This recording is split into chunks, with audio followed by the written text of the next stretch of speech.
and he was in the waiting room. So welcome everybody to our latest webinar. I'm Gordon McFarlane, President of the PPMA, and really pleased to not invite you, you're already here, that you're able to join this webinar. And I think it's a really fascinating subject in terms of private public sector. What we're going to do is the webinar will be about half an hour. We'll try and keep it to half an hour. Presentations from a number of colleagues are going to be maybe 15-20 minutes, and then we'll pick up a bit of a Q&A. If you've got questions, can you put them in the chat in the time-honored fashion, and I'll try and kind of summarize those as we go, and bring people in as and when once we get to questions. So I'm going to let colleagues introduce themselves, colleagues who will be speaking introduce themselves, and then I'll go on mute and get going. So who's first? Andy, do you want to go first? Yeah, I'll go first. Thank you very much, Gordon. Good afternoon, everyone. My name's Andy Tromans. I'm a consultant at Penna, one of the team there. So I recruit typically senior management roles for clients in the across the public sector. Been doing that for about 20 years. I'll hand over to Caroline. Yep, so I'll go next. I'm Caroline Nugent. I'm an HR director.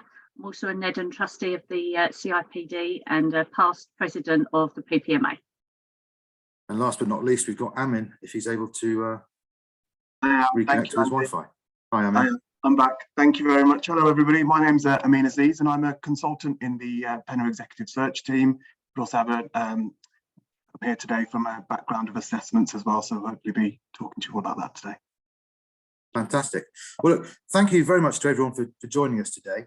We know how busy you are, so thank you for your time. We really appreciate it. And thank you also to Gordon and the PPMA for offering us this platform, and to Caroline for joining us and offering us her insight into how the public sector can attract talent from and compete with the private sector.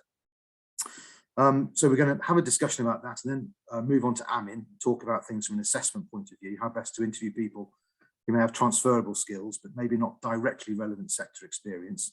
And as Gordon said, there will be a Q&A session at the end. We do like things to be as interactive as possible. It's often the most interesting bit. You have a chance to ask us things of specific importance to yourselves. So if there's anything you'd like us to go into more detail on at the end, please jot down your questions and put them to us at the end. Moving into the meat of the webinar, Caroline, our recent experience, which is also that of our clients, has been that public sector recruitment has been perhaps slightly more challenging than previously, certainly over the last 18 to 24 months. We're finding that there's a lot more demand for good candidates. There's a lot more need because of the interesting challenges that the public sector is facing. We're also finding, for various reasons, that there's less good candidates around. So shortlists are tending to be shorter, and often when you're hiring, there'll be 4 or 5 other organisations chasing the people that you want to hire. Has that been your experience recently of public sector recruitment? Yeah, absolutely. I mean, I know of circumstances where people are getting offered, £10,000–15,000 more for doing the same job in the private sector, and they're not even experienced to what they do, but because they've got a title, they're attractive. Obviously, it's really easy on LinkedIn just to do a search for somebody's title, and they're able to say that they're perhaps more experienced than they are. So I do think there are people that have moved across into the private sector purely money driven, and you can understand that that's the case at the moment. But public sector are not able to compete with the financials, as we all know. That's an impossible scenario. Yeah, I think for many years, particularly if you look at local government specifically, social care recruitment has always been difficult.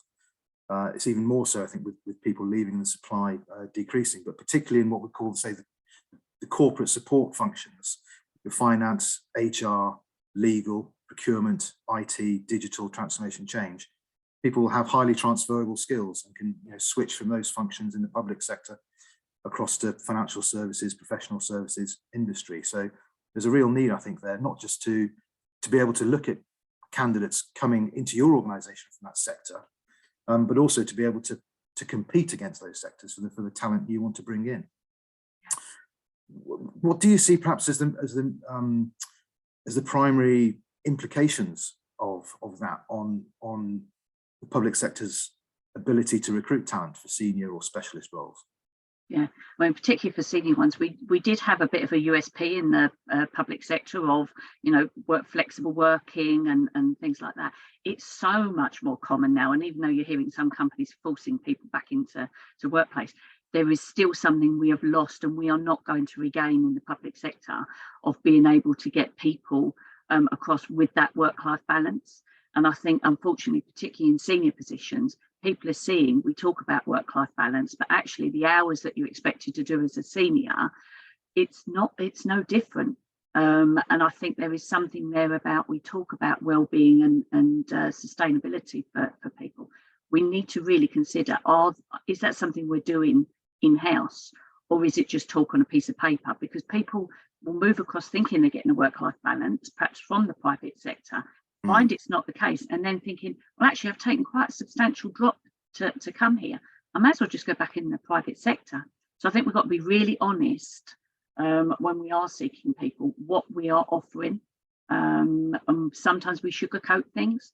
And I don't think, you might get somebody there, but your attrition, when you start looking at it, we all know the cost to recruit, that's not the way to do it. And of course, they will then talk to colleagues, etc., and you're less likely to get people jumping over to the other side. I think we'll come on to this probably later on when we talk about the profile and reputation of local government, because I think there's a massive difference between actuality and perception. But I think definitely what we're seeing is the implications of the current situation is most candidates are step up candidates into roles rather than step across. Obviously, I think most of our clients would prefer to take someone who's experienced, has done most of the role before, has previous experience of that exact role. But obviously, I think with a shortage of talent, people are looking to take a step up, to take a salary increase. Obviously, that would help with the cost of living crisis. But we're also, so organisations are having to think more about, I think, how they support people taking that step up and what their development requirements will be, and doing decent onboarding and induction so that they're setting people up to be successful. But also, I think there's implications in the recruitment process itself, because I think certainly our ambition as recruiters is that although clients only need one person ultimately to be successful, you need to know that you've got the best possible person for that to evolve into a successful placement. And to do that, you probably need to see 4 or 5 good people from different backgrounds who could all do the job. And that's why we find that having broad shortlists with diverse candidates, and diverse, their definition of diverse, I'm using being in all senses of the word, really gives confidence to recruit, to hiring managers that they're recruiting the best possible person and they can set them up to be successful. When you've had positive recruitment experiences, Caroline, and you've had that kind of result where you've had 4, 5, 6 people to pick from who could do the job in their own different ways, and be able to pick to pick a candidate both on ability as well as fit. What are the 2 or 3 things you think that have gone really well in the recruitment process that have got you to that result? Yeah, definitely early stages in with the direct line manager or the CEO, depending who that is, because if that fit is not there, and this is not a fit around discriminatory fit, this is around in a particular roles, you have got to be able to give that confidence to that top person. So I think early stage, rather than doing that stakeholder bit right at the end of the process, that doesn't work. I mean, I'm hearing of people that, one in particular just shocked me, 55 hours she spent researching, applying, going through processes. Now, she got the job. Can you imagine if you're a senior manager in particular, you are spending hours and hours researching and you're not getting through the process? Because we do love to make a long process and we do like to put all the stages in. And sometimes I think we need to consider, do we need all of those stages? I mean, having things, there are some organisations insisting you have face-to-face now for recruitment again. That doesn't work, because if somebody's got to keep taking leave, that's not going to be a solution. They will put less applications in. So I think there's really got to be something there about making sure that the stakeholder part is perhaps earlier in the process than right at the end, because that's where you see some of it fall off. And I think we are really keen to get 5 or 6 people. I've known of some organisations want 10, 12 people on their long, and it doesn't work, because once the candidates find out that they are one of X, I think that's really challenging. You know, do you really want me, or am I just a number on there? So I definitely think that's something that people need to reflect on. Do you need the numbers, or are you confident as a resourcer to turn around and say, these are 3 top people that we know can do the job, you just need to test them through the process? I think we've got into a bit of a habit of wanting a broad spectrum rather than needing it. Yeah, I think focus on candidate experience, I think, is really critical. And being able to say to a candidate at final stage that they're one of perhaps 3 gives them confidence that although it's a competitive process and the client's got, or the hiring organisation has got standards and they want to hire the best person, there is still a realistic chance that they'll get something out of it at the end. And therefore, there's going to be a real focus on them. And there's a return on their investment of time to prepare and give a good performance and interview as to the value they can add in their role. Are there any other things you think that recruiters could do better or differently to give you as a hirer a better experience or achieve a better result? I think some resources, and you know, I'm not saying Penna because they're on this call and I've known them for many years, but some honesty is like power. Some resources, it's so easy just to go on LinkedIn and get the numbers that way. They don't build the networks. I mean, it is really important. In the old days, you had your black book, and in your black book, you had your names, you had the people, and you built that. You continue to build that book so that you had the networks. You know, having events where you can actually meet people face to face yourself as recruiters, so you get a feel of the people, so that when you're putting them forward, you understand a bit more about the person, rather than, again, just a canvas search out across LinkedIn, which is a marvellous way, particularly in more junior roles, marvellous way of reaching out to lots of people, but it does have its limits. And I think in some ways we've got a bit lazy in resourcing, where we use that as our main mechanism, rather than thinking outside the box and approaching other organisations and other people. Definitely agree with that. I think we've had some really fantastic results where we focused on the personal connection, and that ranges. Well, it's particularly important, I think, where you have people who perhaps consider themselves to be the less obvious candidates. They're interested for whatever reason. They've got a genuine interest. They're credible because they've got the skills, but perhaps they're coming from outside the sector. So by having at least a conversation with the recruiter, and ideally with the hiring manager before applying, really helps them understand what the priorities are in the role, so that they can give a focus to their application and a focus to their interview, so everyone's getting more value out of the interview and selection and assessment process. It also gives them confidence that they're going to be taken seriously, and that their application is being viewed in the right way, and gives the hirer confidence that, you know, having had a conversation with someone, you can ask them specific questions and get answers and information, intelligence and insight that you may not get out of the application form. Yeah. At the other end of the scale, I think we've done some really good recruitment events, which are really useful for helping describe a narrative and a journey of an organisation to people, and connecting with individuals and drawing them in and securing their commitment to it, particularly when it's a very competitive process. As you said at the top of the conversation, many candidates are probably exploring, you know, once they decide to put a CV together, they may as well put it forward for 4 or 5 roles rather than put all their eggs in one basket. Yes. And I do think, and just jumping in there, I do think it's something, again, that we need to think about. How do we give a buddy through a process? So if I am going into the public sector from the private, what are the key things I need to think about, like member involvement, all of those type of things that you need to think about. If you've never done it, hearing somebody on the ground and what it was like for them, to bring that reality. So I think it's an easy way of getting 2 people together in the process to talk about it, just so that the person's clear when they're going into it, when you are cross-sectoring. Is there any way, do you think, Caroline, that experienced candidates could get experience of working in the public sector? Are there opportunities for secondments or to shadow people? I mean, obviously, earlier on in your career, it's probably more straightforward to do a rotation, or as part of your professional training, or to do a 2 to 4 week experience placement. But for people who are perhaps further on, do you have any ideas or thoughts on that? Yeah, I mean, this would be particularly around if you're doing a transformation piece or a project piece, of actually sourcing experience outside of work and having the relationship with different organisations, particularly private v public, to actually have somebody come in from a different sector to come and help you on that piece of work.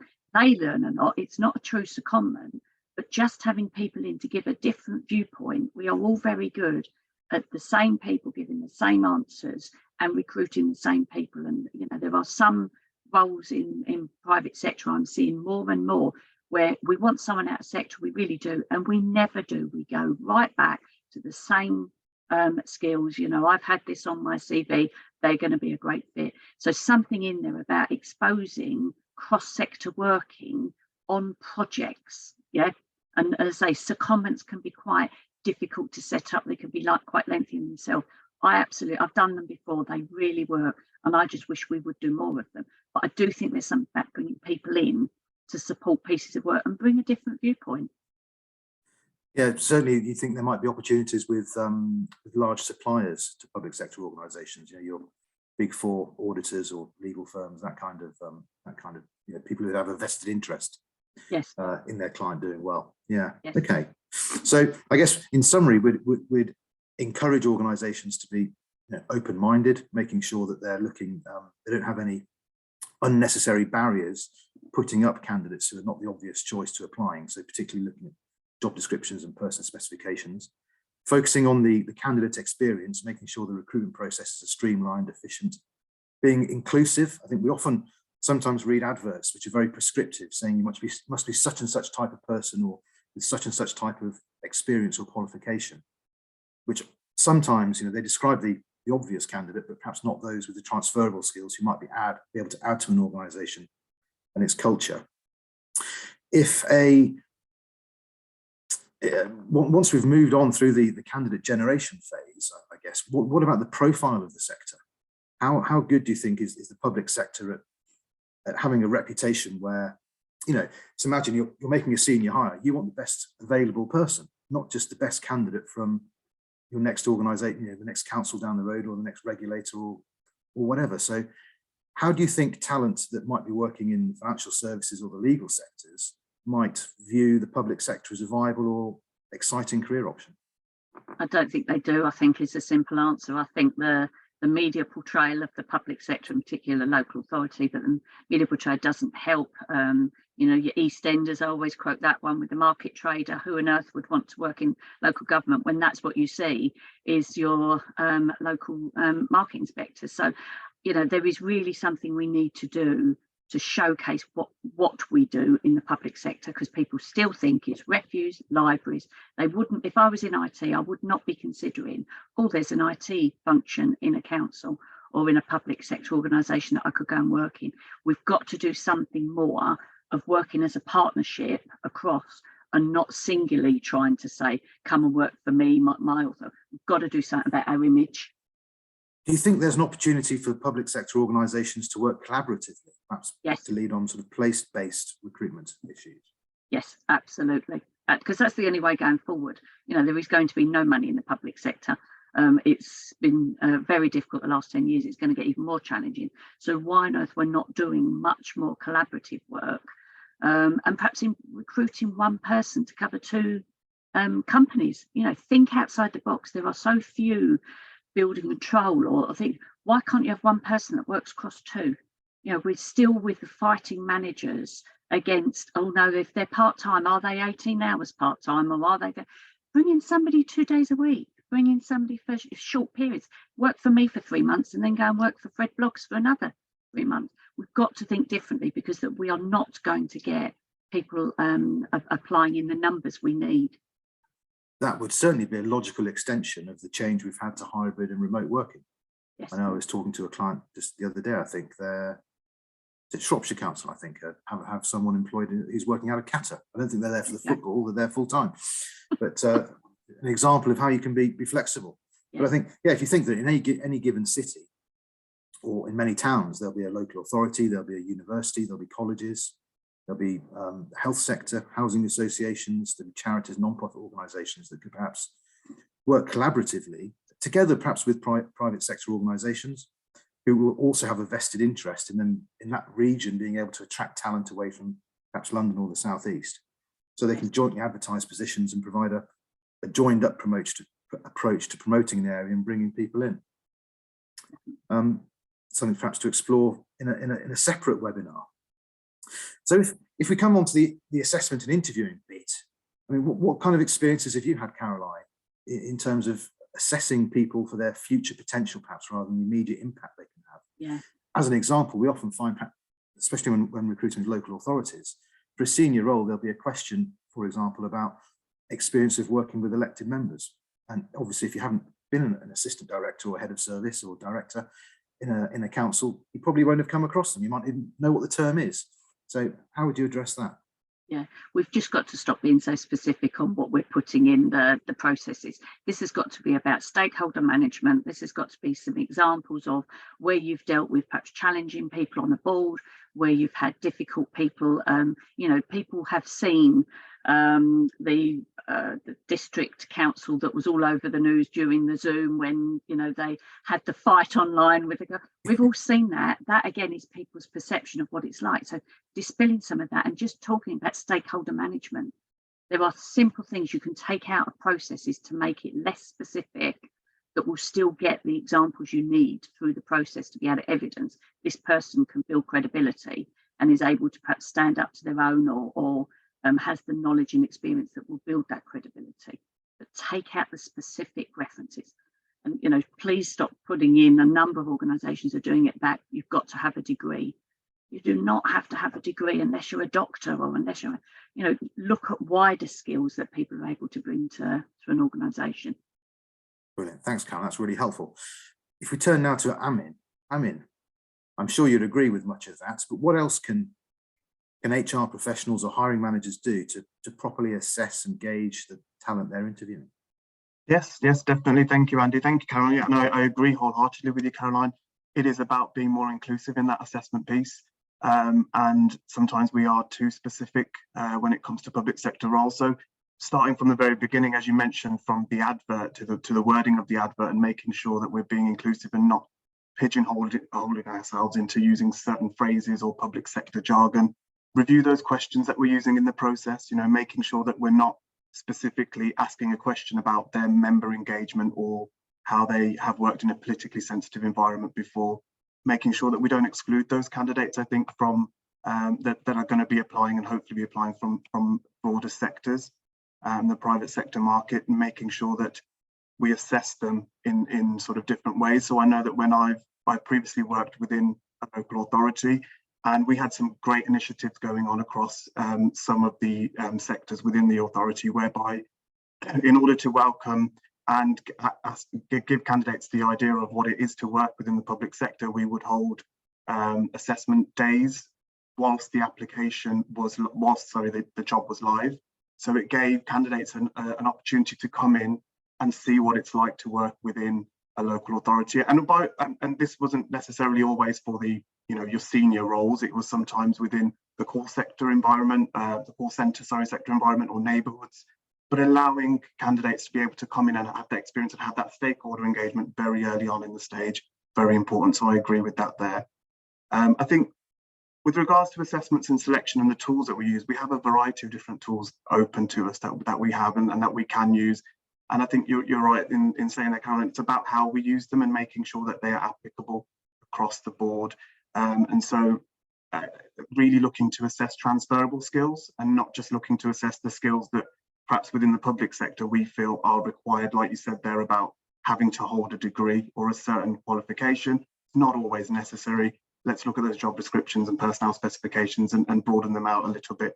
Not everybody today goes to university. There are a lot more options out there, and we need to be making sure that we're also preparing for future generations that are coming forward and making sure that what we're offering is suitable for them as well. So we've got a number of different selection tools that I've used recently on some campaigns that we've done in sort of the senior recruitment market, looking more at situational judgment tests. So we can design those situational judgment tests. We can make them bespoke to your organisation. We can make them bespoke just to your situation. So if you've got a certain situation that's happening, and candidates are asked to then give us feedback, written, verbal, however they choose to do that. but it's based on skills based. So it's based on that personnel specification, parts of that where we're looking at competency. So we're actually mapping competency to the questions that we're asking. We're not just looking at, okay, this is the job within legal, this is the monitoring officer position, this is what they need to be able to do, or this is a certain qualification. So it's us being able to actually map to those competencies and then making sure that the questions we're asking are inclusive and that we're not sort of pigeonholing anybody or not giving everybody the opportunity. We also use another interviewing technique called leadership scenario assessments, which has proved really successful. Recently did assessment selection and development centres with Lambeth Council on these. And these are essentially, it's an hour exercise. We put together with the client 3 scenarios, hypothetical, or they can be bespoke, designed to assess specific competencies that you feel are relatable to the role. But in those, we try to avoid looking at more so around public sector and member engagement. It's more about what are the requirements for the successful candidate to be successful in this role. So we can design those, and then we go in and the candidate has an interview based on that. And that can be with stakeholders, the interview can, so they get a feel for how the candidate would react in certain situations, or it can be with a qualified assessor. Very different types of, so we can broaden that assessment piece as much as possible, which is what we try to do. I think during the recruitment process, we take a lot of information as well. Sorry. Sorry. Sorry. No, I'm just conscious we've got a couple of minutes left and we haven't got any questions in the chat, but could you just sort of finish off and then we'll just round up with a couple of bits really quick. Yeah, I'm just conscious that's of people's time. fine. Sorry. Yeah, just on the last bit now, Thanks. I think just another really important point to make is around the recruitment process itself and the amount of information that we take away during that process from each stage, and using that to help put a development plan in place for any new starters or people that come from the private sector into the public sector. I know that I was talking to Andy earlier in the week, and there are certain assessments that we've used in local government and local councils whereby we've taken information from the recruitment process and we're putting together development plans to help a new starter in their notice period sort of get that mentorship that they need and get that support as well. So it's always important to take all information from all parts of the process. Thanks, Alan. Brilliant. Thank you to the 3 of you. I think your presentation and your question and answer have been so good that nobody's felt the need to put anything in the chat, which is great. And I think just really briefly in the last minute from me, I think, Caroline, your point around local government reputation and perception of what local government's about is really, that hits hard sometimes. There's something for me about making sure the reality matches the recruitment rhetoric. So once we get beyond recruitment and into employment, and there's something really great, having worked with a number of people that have come from different parts of the private sector, of getting that challenge about just how we do things. And sometimes there are different ways able to cut through things and really getting that early challenge while people are fresh from another sector. The only other thing I was going to mention, and I know PPMA and Penna have signed up to this, but the Love Local Gov campaign, and certainly what's happened at the moment is trying to get some traction. There's a letter gone to the minister to try and get a kind of national response around, can we do anything nationally to raise the profile, the reputation, etc. of local government. So if it's a hashtag Love Local Gov, people can have a look at that. It'd be great if authorities were able to sign up to that and we can get some real traction behind it. You know, because I think there is something about the reputation of local government that is misunderstood, let's put it that way. Yeah, I'm conscious of time. Chris, you've just put something, cross-sector brand to change perception. I don't know, Caroline, in the last few seconds, whether you can answer that. What are our main selling points for joining the public sector? Yeah. Summarize that quickly.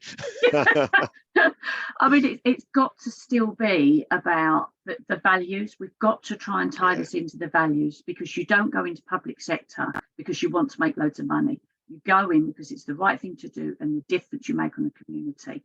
And I think by giving the stories and giving the examples of, this is a child that was taken through care, this is where they now are, they are running a business because this is what we did. That's so powerful. And I think it's the storytelling we've got to get better at, because it's the values. Completely agree with that. Bring it to life, tell the stories, use case studies. Yeah. I think we've we've got to the end of our time, and I'm just grateful for everybody that's joined, grateful to our speakers. I think it's been a really interesting session. We could talk more about this, absolutely, and we probably need to talk more, but not today. So thank you, everybody, and I hope they found that really useful. Have a good weekend when it comes.